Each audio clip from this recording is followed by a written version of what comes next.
All right, welcome to the Freedom Unchained channel. This is another portion of the lecture from George Gordon, Common Law School. I just want to put another disclaimer in here saying that these are not my beliefs. My belief on certain terms like natural person. I don't believe there could be a natural person.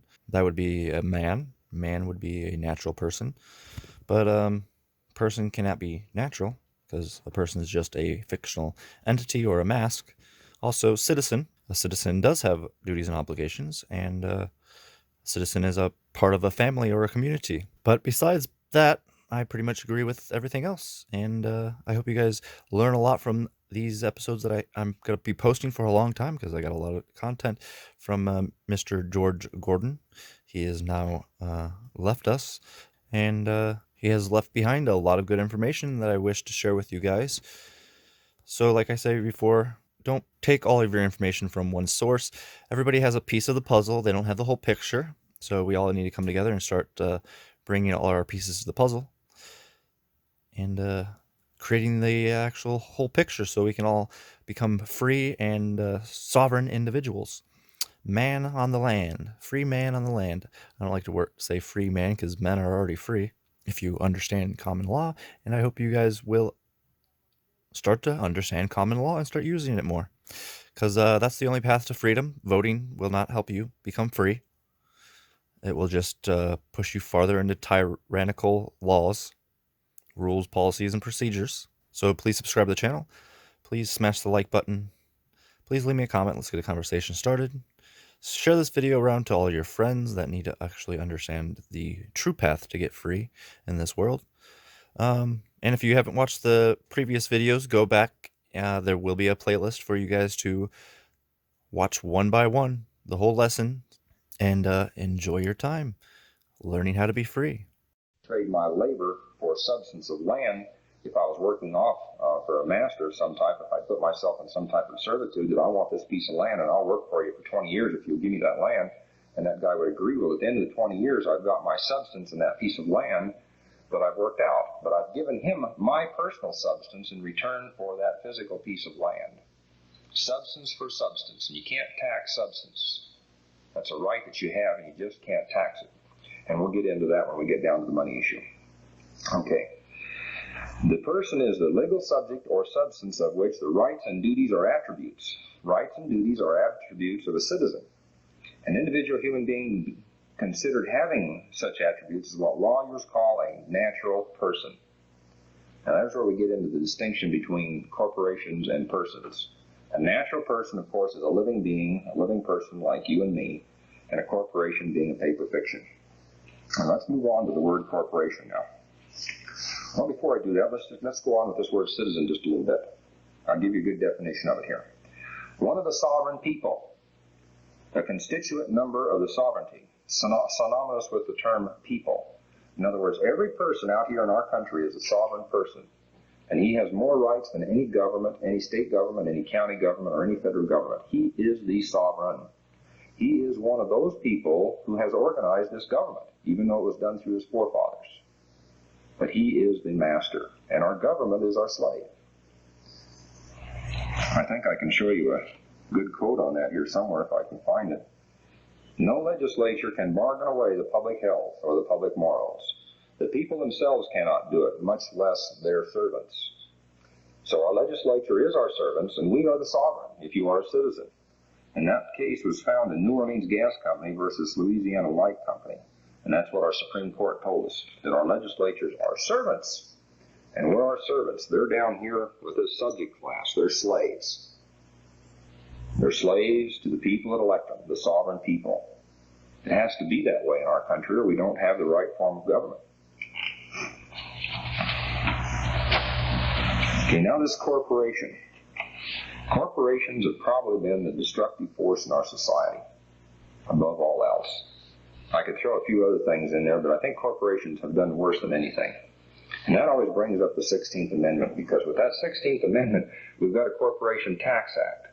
And by gosh, we need to tax those corporations, because if we don't, they can get bigger than the rest of us and they can make us all slaves. That's why corporations are a threat and a danger to our society, because they're tending to make slaves out of us. And by golly, that's the way it is. As we look at the law day in, day out, we find that almost every case law in the higher courts, or all courts, are based upon corporate status. So you're taking an individual or a person, in the case of a corporation rather than an individual, and you're determining law based upon corporate capacity. And they're trying to apply that same corporate capacity law to persons like you and me. And it doesn't work the same way. So we've let these corporations just run rancid in our society. Rampant, I guess. Oh well, we've let them get out there and get out of hand. We haven't taxed them to death, and we haven't controlled them enough. And so then we've created problems for ourselves as we put ourselves under that corporate law. Well, we didn't really put ourselves there. They're trying to apply that corporate law to us. Now, let's see what it says a little bit about corporations. By both the civil and the common law, the sovereign authority can create a corporation. So a corporation then is created by a sovereign. In other words, we the people create again, through our legislature or through our Secretary of State, a corporation. We create them. We grant them certain privileges and certain immunities from taxation or the eminent domain and things of that nature, and your power companies and utilities especially. We give them some eminent domain. All corporations of whatever kind are molded and controlled both as to what they may do and the manner in which they may do it by their charters or acts of incorporation, which to them are the laws of their being. Now, a corporation can only perform in accordance with its charter. It has to make up a charter, it has to take it to the Secretary of State, and file it. Now, they cannot exceed what's in their charter. If they do, they violated their contract. And, of course, the state can negate their contract with the state, and therefore they no longer have any corporate privileges. But every corporation has certain privileges. Now, in the beginning, corporations were mainly thought of as municipal corporations from the standpoint of they affected a public interest. They affected a public interest, and that's an important term. For example, the gas light companies, and the Louisiana Gas Light Company was a good one because this company was lighting the streets. Well, that was a public interest. Here we have streets running down our building, between our buildings, and we need something to get traffic. It's nighttime. We want people to see, and there's muggings. We want to stop that. So we want lights. Well, the city's got to get involved in that. We just can't allow any company to run up and down our streets putting up lights, and one block has a company of lights here, and another company's got another block, and et cetera, et cetera. So they create a municipal corporation, not in the form of a city, but a corporation being a gas company to light the streets. And these gas companies, of course, is also in private enterprise and giving gas to homeowners and other corporations in business. But the main thing that we have here is a corporation that affects the public interest, that of lighting the streets. Now, that's what the first corporations were first set up as. Those corporations or those entities having or affecting a public interest. Well, you can see it's got way out of hand. Now even farmers have corporations, and they don't really affect the public interest. They're there for limited liability clause of a corporation, and even that's no good anymore because banks won't loan them any money unless they've got some substance. Used to, a corporation on its name could go borrow money, and then if it went broke, it didn't have anything, so it just dissolved, and its assets that it didn't have, of course, couldn't be paid to anybody because it didn't have them. But in the case of farmers or anything else now, if you want to borrow some money from a bank, you've got to have something of substance. You've got to have contracts, you've got to have land, you've got to have property, or something like that. So being a corporation anymore does not really have that many advantages to it. You've really given them up. So we've extended these corporations then from those affecting a public interest to all realms of business and trade and commerce and industry. And then we've got problems.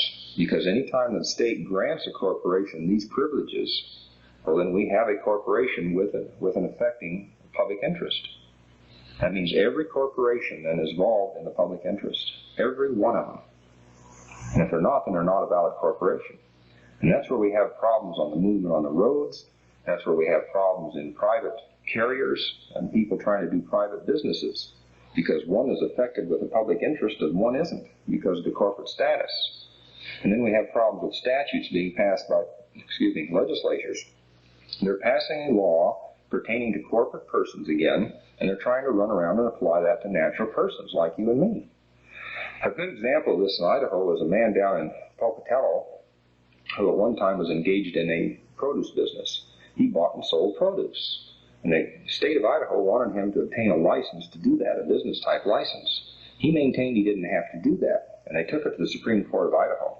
And the Supreme Court upheld the man's position. And they did so because he was not engaged in credit, believe it or not. Yeah, credit. Credit giving him the corporate or the non-public interest, or would have given him the public interest. What he did was he bought produce. The truck came right up to his dock. He unloaded it. He paid for it immediately on the spot by check or cash. So all of his transactions were done in cash. So the licensing provisions of the state also wanted him to put up a bond. And of course the bond being to protect the public interest, because he could sell the stuff off and have it out on credit or buy it on credit and end up leaving somebody holding the bag. Well, that's not the way it worked when you deal with a cash transaction. He bought in cash and he sold to other outlets in cash. And the Supreme Court ruled he did not have to have the license. So you can see even money or credit can put you into affecting a public interest. But now if you take Idaho Produce, and I don't even know if there is such an organization, or up here we have the Idaho Power Company, you've got your gas companies, your water companies, things like this. All of these people are affecting a public interest, and they are corporations by the state. And they are regulated. In Idaho we have a Public Utilities Commission, and I'm sure every state has a similar type organization to control those corporations which have an effect on the public interest. So it would be my opinion that if they don't affect that public interest, like water, power, lights, and electricity, they shouldn't be incorporated. Because the people aren't really getting a direct benefit from those corporations. But in the case of water, power, gas, you can see how it affects everybody concerned. Of course, some people have electricity and some people have gas. But we can't make everybody have gas and everybody have electricity. But those corporations do affect the public interest, and the government can control them. Well, likewise, they can control any corporation, such as the farmer, or churches. How many churches today are incorporated? Almost every one of them. Here again in the state of Idaho, every church must be a corporation in order to maintain its tax-exempt status. If they don't become incorporated, they can't have their tax-exempt status. So now what have you got with your corporation churches? They're an entity of the state. So they're state-controlled religions. Every one of them. They're subject to their master, and their master is the state who created them, as I read earlier. All corporations of whatever kind are molded and controlled both as to what they may do and in the manner in which they may do it by their charters or acts of incorporation. And they must follow state law in organizing their corporations. And when the state lawmakers start passing laws pertaining to churches and church schools and things of this nature, they have to obey them because they've got the corporate status and they can't get out of it. So the worst thing in the world for any school to do that's private is to become incorporated. Or the worst thing you can do as a church, as far as I'm concerned, is to become incorporated. Because now you're saying that the master is the state, and I'm simply going to follow the state's mandates. And the state sits up there and passes laws, and you moan and groan. Well, do they pertain to you? Well, yes, they do, because you've got the corporate status. The only way you can get away from those is to get out of that corporate status. Then possibly you could get away from those bad laws that shouldn't pertain to you. Okay. Now these laws, these acts of corporation, which to them are laws of their being, they're laws. You're giving certain rights, which they can neither dispense with nor alter. Can't be dispensed with, or you can't alter them. Well, they can be altered, of course, by amendments. But here again, the state does that. You have to petition your master again for that. Subject to, however, to such limitation as these or general statutes or constitutional law may impose. And that's exactly what I said. There's some unique things about corporations. The first of which is they have a perpetual existence. Man doesn't exist in perpetuity. He limits his life to anywhere from one day when he's born until 90 years or 105 years. He does not have that type of perpetual existence. The corporation, through its charter, exists forever and is only terminated on petition of the state, or the state can terminate if it violates the terms of its corporate status, of course, or its corporate charter. But basically, it's granted life forever. It's continuing. It never ceases to function. It's always there. And that's different from a natural person. The second one is it has the power to sue and be sued and to grant and receive grants and to do all acts which it may do in its corporate name. Well, that's granting it everything it can do that you could do as a corporate person or as an individual, a natural person. We grant those type of corporations that kind of power. And thirdly, they purchase, receive, and to hold lands. Now, here's where we get into a real problem with corporations on holding lands. We have Boise Cascade up here. It's a corporation, and it does hold lands. Well, then we look at our municipal governments, such as our state and our federal government, and say, well, are they a corporate entity? Well, they certainly act like them, and they have a certain corporate capacity. They are a municipal corporation. The city of Boise here is a municipal corporation. Yeah, it's a corporation, so it's got a charter granted to it from the state. Can it hold lands? You bet. Well, the state is also another political entity that has a corporate-type status. Even though it's not a corporation in the sense it applies to the Secretary of State, it has certain, I hate to use the word rights, but privileges and certain responsibilities that are the same that would be in a corporation. So therefore, they have power to hold land. Your states can't hold land. Now, if you apply this on up the line again to the federal government, can the federal government own land? Well, of course they can. But they can't possess it. It's another problem. They can't possess all land. And that gets you in another problem of ownership is possession. For example, the federal land in the western states is quite extensive, but the government is not possessing that land. They're not sitting on it. They're not doing anything on it. They're not growing anything out there or cultivating or turning the soil. Is all they're doing is saying, that's my land. But they're not possessing it, so they really don't have clear ownership to it. Now, we've got to look at this land bit, and I don't want to get too far involved in it, but you take an individual, and he gets a piece of land, he goes out there and puts his feet on the ground and stamps on it and says, this is my land, and I own it, and I possess it. The governments don't do that. They look out at the land on a map or whatever, and they draw a big square on a piece of paper and says, that's my land, and I own it, not possess it, because the state can't possess anything because it's a paper fiction. Just can't be.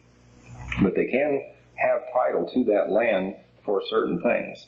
For example, docks and fort yards, and you look in your Constitution again, and it'll tell you exactly what the federal government can own land for. Well, it only follows that the state can only own land for those type of purposes, too. Now, many of your states have been delegated land for support of schools, and they use timber sales and things like that to get money to support schools. And that was constitutionally mandated to them, and they have that responsibility and right, if you want to use the term. Okay, they can have a common seal. We don't have any problems with that. And they can make bylaws for its government. For its government.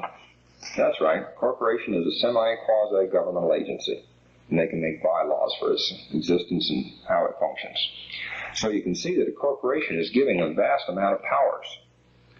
And it can do a lot of things. It can create, for example, your state bar associations create lawyers out of thin air, if you will. They give them a piece of paper and grant them the privilege of practicing within the state. And only they can do that. And it's an exclusive privilege. And once you've given that to one organization, you can't give it to another one because you've made a charter with them, as the state has. So you've given them too much power. I wouldn't think that we need any state bar associations, but that's another subject I really don't want to get into. So you can see, though, the power of a corporation is just terrific from their point of view. From our point of view, it's bad because we're being regulated through all these corporations. Now you go to work for a corporation, and what do they want you to have? Well, you've got to have a Social Security number. Yeah, you've got to have a Social Security number. You must fill out a W-4, and we're going to withhold Social Security from you. Well, is that good or bad? Well, I guess if you want to participate in the Social Security program, that's good. If you don't want to participate in the Social Security program, you probably can't get the job. Because I think if you told them beforehand that you're not going to give them a Social Security number, they're going to tell you, can't hire you. And why did they say that? Well, because they're a corporation. They're a fiction of the state, and the state requires them to have a Social Security number for all their employees. Then we get into words like employee, and what's an employee? But if you work for private business or a private carrier or anything out there, you don't have to have a Social Security number, and you can work by contract. And then when you work by contract, you don't have any allegiance to that corporation to pay that Social Security to the federal government. You just don't have it. So you need to work by private contract. You just can't tax labor in that sense. Some people do hold the opinion that by working for the corporation, you're subject to the income tax. I, for one, don't hold that opinion.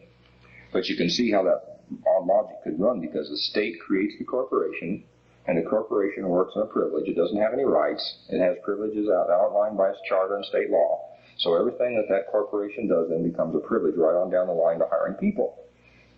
So if you're engaged in a privilege, it's an excise, and so therefore an excise tax applies to all its employees. I see the argument, but I disagree with it. Okay, all persons have capacities and incapacities. The word capacity is defined as the ability, the power, qualification, or competency of persons, natural or artificial, for the performance of civil acts depending upon their state or condition as defined or fixed by law. Has a capacity to devise, to bequeath, to convey lands, or to take and hold lands, to make a contract, and the like. So your capability of doing these things, then, are capacities. Now, conversely, if there's capacities, then you think that there'd be certain incapacities, and that's quite true. And this is where there's a little humor in law, because I'm reading again from Bogey's Law Dictionary when I read these terms to you. The word incapacity is the want of a quality, legally to do, to give, to transmit, to receive something, or in a case of property, to dispense a property. If you can't do that, You're incapacitated. Now comes the little funny part. In general, the incapacity ceases with the cause which produces it. If the idiot should obtain his senses, their incapacity would be at an end. So what does this tell us? If you've given up your capacity or your ability to function like driving on the highways for privilege, you can regain it back. Because when the idiot doth obtain his senses, he regains his capacities. So you can reclaim your rights. It's just a matter of doing so. You've got to negate contracts that you're in. Then you have your senses back. Now you can operate at law. So you do have that capacity to regain. Yeah, you can give up your status. You can give it up for contracts. You've been doing it all your life. Now you got to get it back. You got to reach out and grab for it and get it back so that you can be a free man. Because that's what we want to be. We want to be free and natural persons. I think you can see the importance of the status argument. And that's why we put it here where we do in the very beginning of this, so that you can see that there's differences between various classes of people. There's no other way to put it. We're a class society. You have citizens, you have members, you have subjects. You've got various types of capacities, incapacities. You could be in servitude or slavery. And that's basically where we're at today. Most of us are slaves to our government in one form or another. We're regulated almost totally and entirely by them. And we've got to get away from that if we want to be free people. And it's our contention is the only way you can do that is to take your arguments into the courtroom floor. Now let me take you to another argument. It's called the argument of exempt versus being free. Now again, I'm going to Bogey's Law Dictionary, but first of all, let's go back to biblical times a little bit. I believe it's in Matthew. And it comes up with the tax issue again about taxing people, and even Christ paid his taxes. And I don't think that's quite true. Here's what happened. They asked him about the tax, and he said, well, who does the kings tax? Their sons or foreigners? Well, obviously they tax foreigners. They don't tax their sons. Because the sons are, as it says in the New International Version, exempt. Bad word. Let's look at the word exempt. Exempt. I know it's here somewhere. Exemption. The right given by law to a debtor to retain a portion of his property without its being liable to execution of the suit of a creditor, or to a distress for rent. Or the word exempts. Persons who are not bound by law but excused from the performance of duties imposed upon others. So if you're going to be exempt for something, you're saying, well, that duty is imposed on almost everybody, or everybody, but in my case, I'm going to have an exemption. In other words, the government, through its capacity of creating tax-exempt corporations, is going to allow the church not to pay taxes on its land. They are tax-exempt by grant of government. Well, my philosophy would be that the church has always been tax-exempt, and they don't need that status of a corporation to be exempt because they're outside of that law. So they would be a free agent, not exempt. You see, when you're exempt, you're granted a status other than what is law for everybody in the whole world, or in this case, the United States or your state that you reside in. Everybody has to pay it, but you're granted an exemption. And you're granted that exemption by the providence of the state government or the federal government. So it's an entitlement given it to you by the government. It's not something that you possess as a matter of right.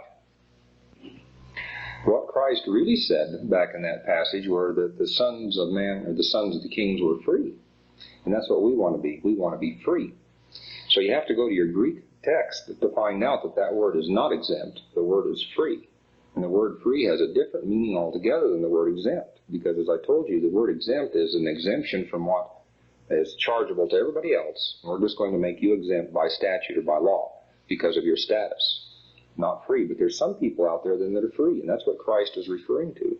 And also I think you'll find in Romans where every man should live free. It would be nice if every man could live free. So when we look at the definition of the word free, we find something wholly different. One not bound to servitude, at liberty to act as one pleases. This word is put in opposite to slave. Well, certainly back in those times they had a lot of slaves. But the word is opposite of slave, so we're free. We're total free people. And that's what our Declaration of Independence asserted to us, that we would be free. Well, are we free if we're taxed? It's a good question. Now stop and think about that taxing situation again a little bit. You can only have a tax on my person or my income if it's apportioned to all the states, because that's what it says about direct taxes. They must be apportioned amongst the population. Well, we've got an income tax that's not apportioned amongst the state and basis of population. It's applied directly to each individual based upon his income. So obviously it can't be a direct tax, so it's an excise tax, and we'll cover more on that when we get into the income tax program. But you can see why the status is important. If you're engaged in an excise privilege or a privilege like commercial banking with a checking account, you're in that excise, so therefore you've got to pay the income tax. So one of the first things you've got to do if you're going to get out of the income tax as far as we're concerned is get out of the banking. Now, I'm not saying that you can't beat the income tax on other issues. I'm just saying that it's better for you if you're not engaged in those type of commercial ventures and you don't have that problem to overcome. Now let's get into a little bit about the police powers, because police powers are important to us because most of us are affected by them. We can't drive on the roads, you go to the public swimming pools or whatever it is, and there's all these multitude of rules and regulations. You got to be inoculated. Right now in Idaho, the big deal is taking fingerprints from the kids in the first grade. Fingerprints, yeah. They're trying to fingerprint our children right now. And then I read on the radio, that's a good trick if you can do it. But I heard on TV that they've got a machine now that reads the irises of your eyes. You look right into this thing and it photographs your eye somehow. And of course, every iris of every eye is different. And so you're identified for life based upon your eyes. The other day I went into a grocery store and they've got this fancy little machine down here that you pass this food over. And it flips up these funny little lines, and it puts the right amount on the cash register. Well, to make a point with this poor sales girl, I took my hand and I ran it over the machine. And I ran it over this way. And then I literally bent over and put my forehead on that machine to see if it would trigger it. Well, it didn't do it. She looked very confused. And I told her, I says, well, since it didn't activate on my hand or my forehead, I must not have the mark of the beast. See how that works? No telling what they could do. With the iris of the eye now, they don't even have to put it on your hand or on your forehead. The mark could be in your eyes. Because that machine could scan you, such as this camera right over there is scanning me right now, could be reading the iris of my eye, running through my bank account and seeing if I had certain funds in there, and if they were, then the purchase would be authorized. And of course, if it wasn't there, well, I wouldn't get the purchase. Isn't that amazing? But all that's done under police power of the state. The police power.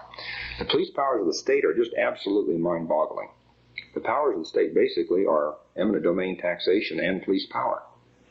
Now, these things can't cross over. The government can't use police powers to collect revenue, for example, and they can't use eminent domain to get revenue. Now, you know that the state does that all the time, but you have to challenge it on that.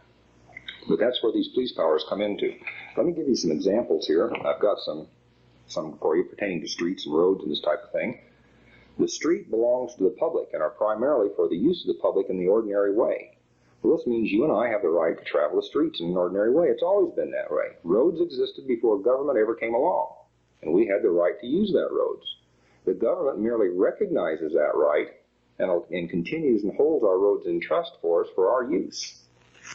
Going on, I'm quoting the Supreme Court, incidentally. Their use for purposes of gain is special. Yeah, that's that commercial carrier out there. Now you've got Garrett Freightways or Boise Cascade or Morrison Knudsen or somebody out there using our roads, and they're our roads, for gain. And that is a special and extraordinary, and generally at least may be prohibited or conditioned as the legislature deems proper. Now, once again, most of these organizations that are set up out there for gain are there at the beck and call of the state because they're corporate entities, and so they can be regulated. And certainly if we've got corporations and people running up and down my roads, I want to be protected as a member of the public. I don't want those people running up and down my roads at 110 miles an hour carrying 20 or 50,000 pounds of weight. If they're doing 110, they can't stop that vehicle. They're going to hurt somebody. So we've got to regulate them and how fast they go and how slow they may go and whether or not they can cross railroads at certain speeds and this type of thing. We need to regulate those people. After all, does a corporation have any morality? Does it have any conscience? Absolutely not. It's a paper fiction. It's in business for profit and for gain. And anytime anybody's in business for profit or gain, the state has the right through its police powers to regulate it. Let's go on with some more of these. Moreover, a distinction must be observed between the regulation of an activity which may be engaged as a matter of right and one carried on by government sufferance or permission. Well, there we are again, the franchise, the corporation. They're engaged in profit or gain through a franchise or corporate status, and we've got to have a difference, and that's what they're saying. There must be a distinction between the regulation of an activity which may be engaged as a matter of right and one is a matter of franchise. The franchised organization can be taxed right out of existence, but you can't do that to a private person, and the Supreme Court recognizes that. Now they're saying in the latter case, we're talking about the one by franchise or corporation, the power to exclude altogether generally includes the lesser power to condition and may justify a degree of regulation not admissible in the former. Not admissible in the former. That's to that free natural right to do something. You just can't regulate the rights of an individual. He has the right or he doesn't. If you can regulate the natural person's right, he no longer has a right. He has a privilege. And if he has a privilege, it's because he's engaged in some type of activity through the blessings of the state. And what are we talking about again? Corporations, taxi cabs, or anything like that that seeks licensing from the cities, the municipalities. And any time that you're engaged in a licensed activity or a franchise to do business, you're involved in a public interest, you've lost your status as a natural free person out there, and you're now engaged in privileges in public interest for the state, and the state can regulate you and control you. And that's just where it is. Definitions of the police power must, however, be taken subject to the condition that the state cannot, in its exercise for any purpose whatever, encroach upon the powers of the general government or rights granted or secured by the supreme law of the land. And what is the supreme law of the land? The Declaration of Independence, the Constitution and the laws of the United States, and the laws made in pursuant thereof. You can't do that, and that's our Supreme Court talking. You can't encroach upon the powers of the general government or rights granted and secured by the supreme law of the land. Do I have the right to travel over my roads? Absolutely. Can you regulate my rights? No. Now that's the distinction between corporate or franchised organizations and a natural free person out there. But again, if you've got the driver's license, then you've put yourself in there. You just went to your government and said, hey, I'm a regulated person and I need this regulation. I'm engaged in commerce, trade, and industry, and I need the license to function out there on the roads. And so let me have one of those. And what you've really done there is you've got an evidence of consent now. You've consented to be licensed and regulated through Title 49 in the case of Idaho, through the traffic code. Now, if you don't have that license, you've got a new issue. Now, we went up and had a conversation with one of the members of the Supreme Court here recently. It wasn't one of the justices on the Supreme Court, but one of their legal beagles. And we asked him that very question. Is a license a contract? Because it certainly applied as one to people on the streets. His comment was, no, it's not a contract. So then we asked him this question. Well, then in your opinion or the opinion of the legal profession, would it be that the license could be considered as evidence of consent to be regulated under the provisions of Chapter 49? He thought about that a moment and he said, yeah, that's right. It's evidence of consent to be regulated. So then naturally the next question came along and I says, well, then if you don't have the license to drive on the road, you've got a whole new issue. Isn't that true? Dead silence. He didn't want to respond to that. And I don't think they want to litigate that issue in the courts. And that's one of the problems we're having on the driver's license issue. But let's take this beyond the driver's license issue to any other issue you want to look at. Building permits, water permits, sewer permits. The list goes on and on. Licensing, building licenses. I mean, just apply your imagination to where that can go. Anytime that you get a permit or a license, you're seeking permission to do something which would otherwise be illegal. But we don't want to do that because we're not a corporation. We're not subject to those regulations. I own my land and I can build on it what I want to because I am a free and natural person, not because I'm a slave of my government. Okay. No legislature can bargain away the public health or the public morals. The people themselves cannot do it, much less their servants. So our government can't take that from us by legislation. It's ours by right and not theirs, and they're our servants. And I read that quote to you earlier. They're our servants. We are the sovereign people. We are citizens. So you can see the importance of status again. You must be a sovereign citizen, not a slave to the system. If you become a slave to the system, then your legislature becomes the sovereign. And you must do what your sovereign tells you to do. Well, I claim to be a free and natural person at law. And my government is not my sovereign. I am sovereign to my government. Therefore, I petition my government for what I want. They don't petition me for what they want. The state is incapable of making a contract protected by the national constitution in reference to any matter within the reach of her police power in its broadest sense. Can the government impair my obligation to contract? Well, they think they can. States pass all kinds of laws on contracts. Some of them say you can't enter a personal contract unless you've got assets of over $3 million or something like that. Well, that's ridiculous. Do I, under Article 1, Section 10, have the right to contract, or do I not? Where in Article 1, Section 10 does it restrict my right to contract to having assets of over $3 million? Nowhere. Either you have the right to contract or you don't have the right to contract, and that's the issue. You can't regulate rights. Now, you can again in those corporations, and that's where we get involved in this murky water again, because corporations are regulated. Happens all the time. And so they regulate these corporations with various laws, and then they look at me and say, Bob, we want you to fall into that too. And therefore, you've got to apply for a building permit. You've got to have a driver's license. You've got to have a marriage license. You see how that's worked upon us? Rights and privileges arising from contracts with the state are subject to regulation for the protection of the public health, the public morals, and the public safety, in the same sense and to the same extent as are all contracts and all property, whether owned by natural persons or corporations. A state can no more impair the obligation of contract by her organic law than by legislative enactment. You just can't do it. Now, all these are Supreme Court quotes. I'm not going to give them to you. You can get them in our package if you have it. And we have plenty of this type of information available to you. That's all I'm going to read about that to you. But I want you to see the importance of the status now. I've talked about status quite a bit. And if you don't understand it by now, I don't guess I'll ever get it across to you. But every person has a status based upon the amount of contracts that he's involved in. Has he come from his status as a natural person and moved into a contract? Anytime you've got those contracts, you become lesser and lesser of a natural person. And only free man out there is the guy that doesn't have any contracts with the state government. Now, you can have private contracts between people, and I don't have a problem with that, because you've not put yourself in that servant-slave or servant-slave-master relationship like they do under maritime law. And there's another opinion that we are in maritime law in all the states, too, because of the inland bills of exchange. And that may or may not be. We cannot justify that in our research one way or another at this time. But you can see where if we are dealing with inland bills of exchange in our Federal Reserve notes, but any dealing we have with Federal Reserve notes would then become maritime law. And that is a master-servant relationship. Of course, that brings up a whole new field of problems. Okay, I'm going back now and making just a slight review. I'm going to start out where I did in the very beginning. The beginning of all things came from God. God created man. Man created Constitution. Okay? Now, what did we do with our government underneath that?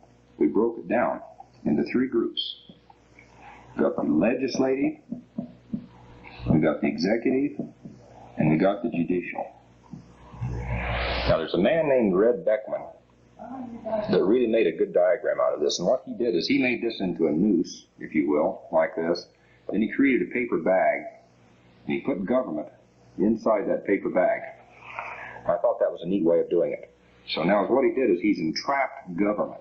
Just got them trapped. The only way government can get out of there is through this narrow opening. And then what he did here is with the Constitution, we come back to Thomas Jefferson, bind government down by the chains of the Constitution. Well, that's what we want. We want our government inside this bag. We want to bind them down. We don't want to let them up here, because man's up here. Now, when we look at man, let's change this word to people. People. Because people are the ones that created everything here. People. People are above government. They're outside of government. Now, I'm going to bring it over here a little bit. I'm going to bring the jury into this picture. And over here, I'm going to bring the grand jury into this picture. Now, this is what we did for our government. Okay? We kept out the prosecution of people away from our government. The legislative branch of government wants to prosecute somebody. What do they have to do? They have to come out of the bag and ask the people, and they have to move over here to a grand jury indictment. Grand jury indictment. Once they've got their indictment, then they can pull a person into the bag, have a hearing through the judicial branch of government, and then assuming that this grand jury found them guilty, or at least indictable over for the offense, then the judicial takes over, and they come back out, though, but they're going to be tried in front of a jury. Again, of who? The people. The people. The people control the prosecutions by our form of government, but we don't really have that anymore. We've gotten away from this form of government, and our jury now doesn't know that they can determine the law as well as facts. That's how was our checkpoint on government. That was our checkpoint, was our juries. You can only prosecute people who have been indicted by the grand jury, and you can only lay them away after they've been convicted by a jury of their peers.